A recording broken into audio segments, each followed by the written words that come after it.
¿Qué estamos viendo hoy aquí en esta feria de la Puebla de Alfindé? Pues estamos viendo una tirada de barra, es una exhibición. De tiro de barra aragonesa, que es un deporte, hay que decirlo. Es un deporte tradicional. Antiguamente, pues pruebas de fuerza y demás, a ver quién tenía, y pues con piezas del arado y demás es como se empezó esto.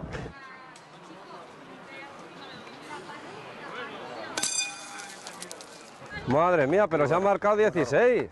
Un poco más de 16 metros, sí, sí. Pero eso es una distancia tremenda. ¿Quién es el artista este? Pues el artista este es el subcampeón de Aragón de este año y el año pasado fue el campeón de Aragón. Pero qué barbaridad, ¿cómo se puede tirar la barra aragonesa más allá de los 16 metros? Bueno, pues... Esto es acero, ¿eh?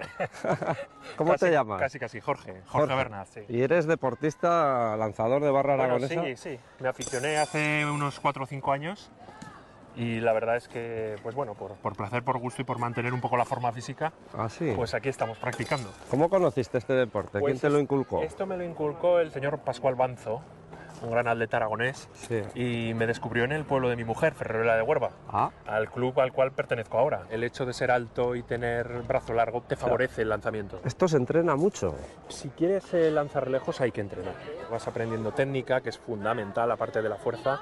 Sin técnica no haces tiro. Va a menos esto.